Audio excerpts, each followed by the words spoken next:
하나님 말씀은 사무엘하 14장 12절에서 20절까지의 말씀입니다. 사무엘하 14장 12절에서 20절입니다.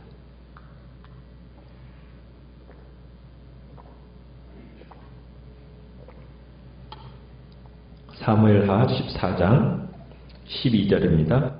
여인이 이르되 청하건대 당신의 여종을 용납하여 한 말씀을 내 주 왕께 엽죽게 하옵소서 하니 그가 이르되 말하라 하니라.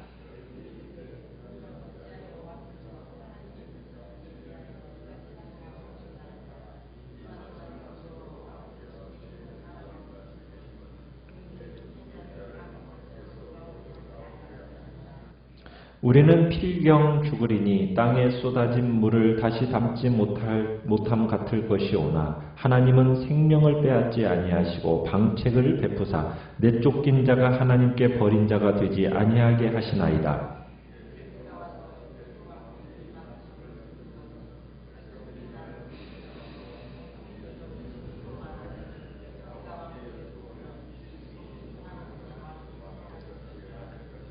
왕께서 들으시고 나와 내 아들을 함께 하나님의 기업에서 끊을 자의 손으로부터 주의 종을 구원하시리라 함이니이다.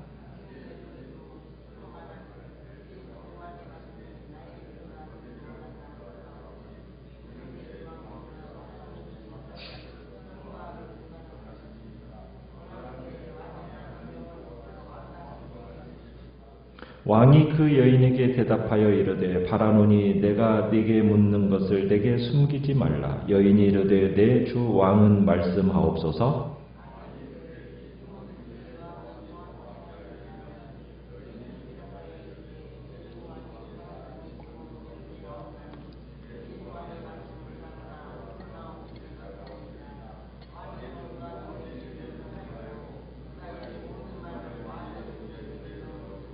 같이 읽습니다. 이는 왕의 종 요압이 이 일의 형편을 바꾸려 하여 이렇게 함이니이다. 내 주 왕의 지혜는 하나님의 사자의 지혜와 같아서 땅에 있는 일을 다 아시나이다 하니라. 아멘. 오늘 말씀의 제목은 더 큰 문제에 봉착하지 않으려면이라는 제목으로 말씀을 나눕니다. 암논을 다윗이 살해하고 이제 압살롬이 암논을 살해하고 나서 압살롬이 외할아버지 집인 그술로 이제 도망을 갔죠. 이제 그술로 도망한 지 3년이 되었고 3년이 되면서 다윗의 마음이 압살롬을 향한 그리움으로 가득 차게 됩니다. 이 다윗의 압살롬을 그리워하는 것을 이 요압이 눈치를 챘습니다. 이 요압은 참 약삭 빠른 사람이에요.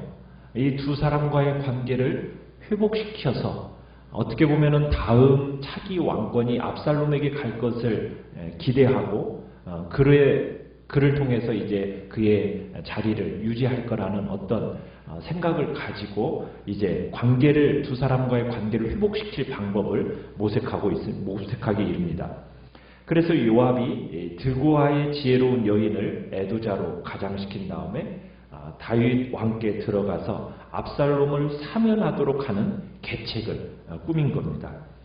요압은 드고아의 과부에게 두 아들이 있는 것처럼 이야기를 꾸몄죠. 그런데 이 두 아들이 싸워서 한 아들이 다른 아들을 죽였다는 겁니다. 마치 가인이 아벨을 죽이듯이 들에서 죽였기 때문에 아무도 말릴 사람이 없었다라는 것을 강조합니다. 사건의 자초지종을 들은 마을 사람들이 어떻게 합니까?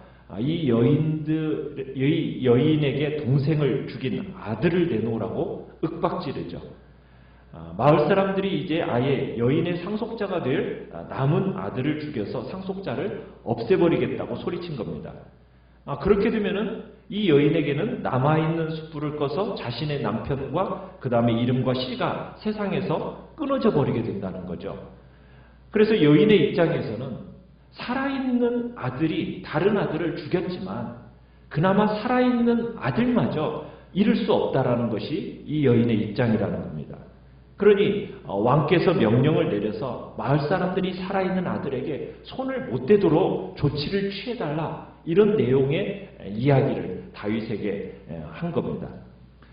결국 이제 이 드고아의 지혜로운 여인이 다윗으로부터 여호와의 이름으로 맹세케 하고 너의 아들은 결코 상하지 않을 것이다 라는 어떤 아들의 안전을 다윗으로부터 확약받게 됩니다.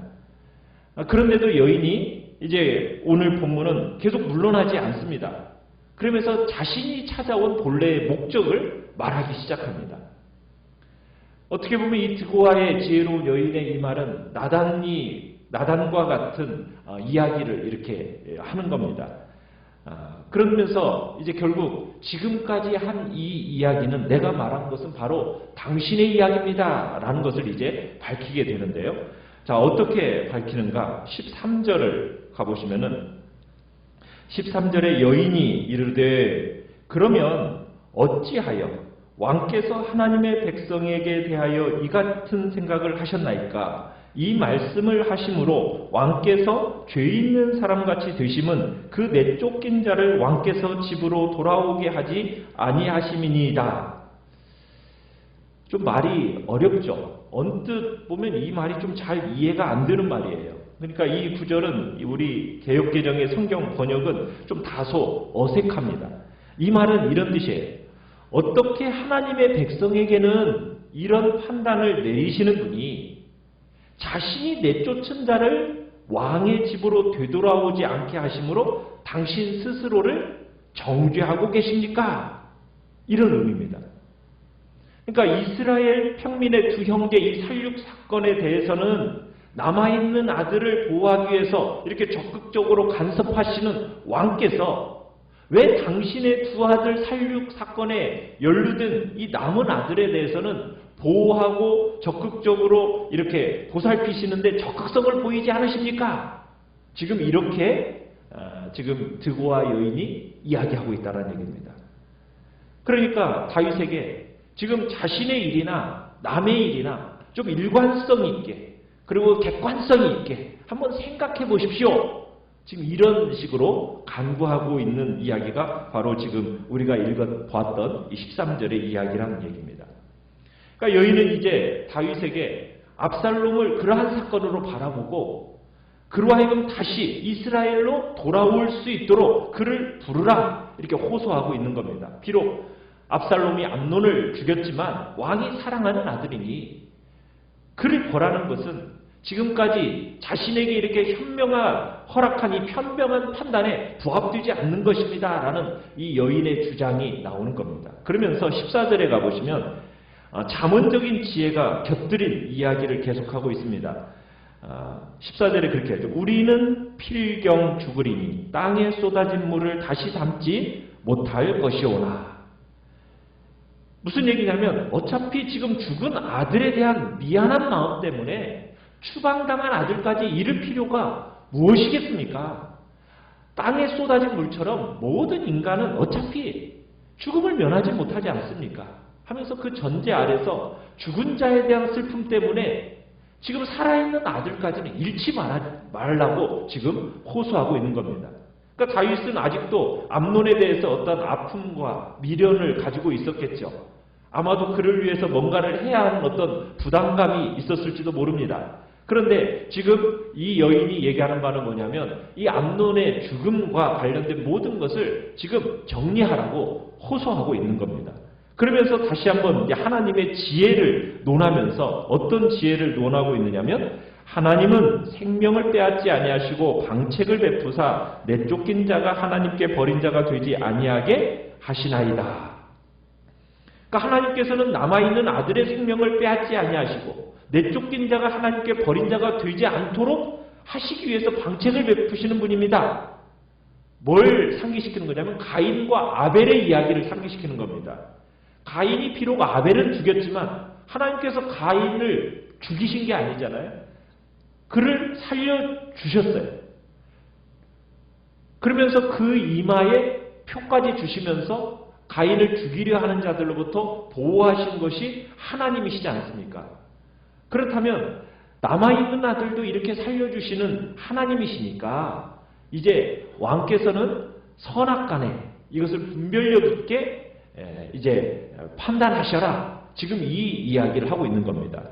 그래서 이제 17절 끝에 가보면은 이런 표현을 쓰고 있습니다. 자신의 민원을 왕께 직접 이렇게 고하는 이유를 설명을 하면서 이는 내 주 왕께서 하나님의 사자같이 선과 악을 분간하시는 분이시기 때문입니다. 선악 판단의 분별력을 왕의 그 분별력을 깊이 신뢰하기 때문에 지금 이렇게 직접 제가 고하고 있는 겁니다. 그 고하는 이유를 설명을 하는 겁니다.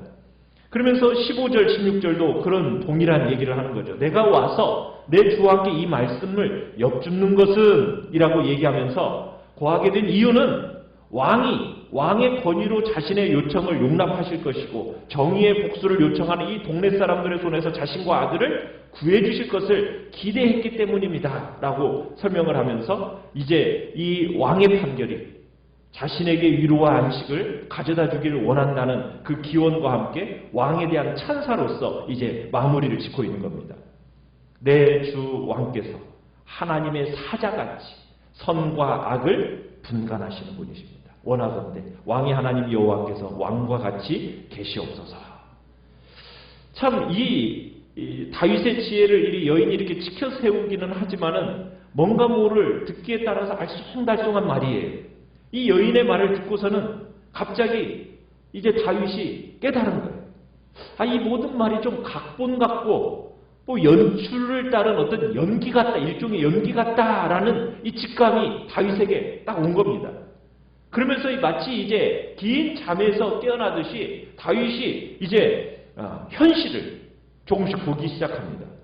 그러면서 그가 18절, 19절에 가보면은 이렇게 이제 단독지휘적으로 얘기하죠. 이 일을 누가 꾸민 것이다? 요압이 꾸민 것이냐? 네 배후에 요압이 있는 것이냐? 하고 단독지휘적으로 이제 묻습니다.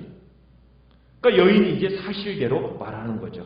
19절에서 내 주 왕께서 내 주 왕의 살아계심을 두고 맹세하옵나니 내 주 왕의 말씀을 좌로나 우로나 옮길 자가 없으리이다. 왕의 종 요압이 내게 명령했고 그가 이 모든 말을 왕의 영종의 입에 넣었사오니. 그러니까 여인은 이 요압의 일을 꾸민 이유가 모두 다윗을 위해서 압살롬을 염려해서 그랬던 것이라고 이제 확인을 시켜줍니다. 그러면서 이제 다시 한번 여인이 20절 마지막에서는 내 주 왕의 지혜는 하나님의 사자의 지혜와 같아서 땅에 있는 일을 다 아시나이다 하면서 그 다윗 왕의 총기와 슬기를 찬양하면서 이제 이야기를 마무리 쳐요. 이 이야기를 들은 다윗, 어떻게 보면 이 다윗의 행위를 고발하고 있지 않습니까? 그러니까 이 메시지를 통해서 마치 다윗은 무방비 상태 속에서 한 방 얻어맞은 듯한 그런 충격으로 다가왔을 거예요. 나단으로부터 직언을 딱 들었을 때는 다윗이 어떻게 반응을 했었습니까? 곧바로 자신의 죄를 인정하며 회개했었죠. 그런데 여기서는 이야기를 딱 듣고 나서 뭐라고 그래요? 네 배후에 요압이 있느냐? 단도직입적으로 물으면서 이 모든 게 요압의 관계라고 보고 있는 것을 보게 돼요.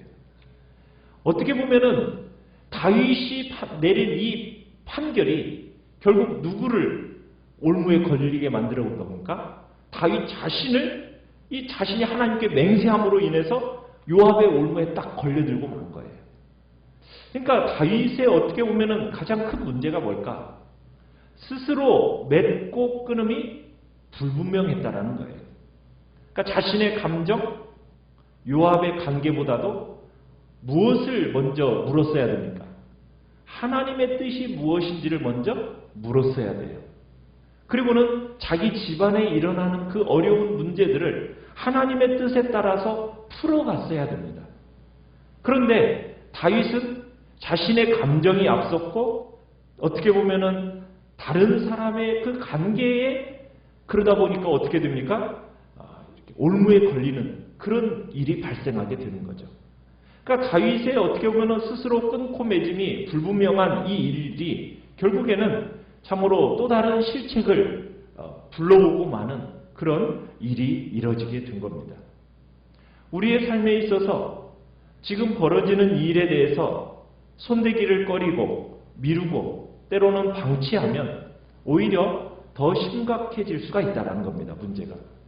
그러니까 그 일에 대해서 책임지려고 하는 마음이 필요하고 책임지려고 하는 자세를 가지는 것이 필요하다는 거예요. 그럴 때 훨씬 더 쉽게 문제는 해결이 되어집니다. 우리의 기질이 있고 우리의 성격이 있습니다. 그것에 따라서 사탄은 우리를 공략할 수가 있어요.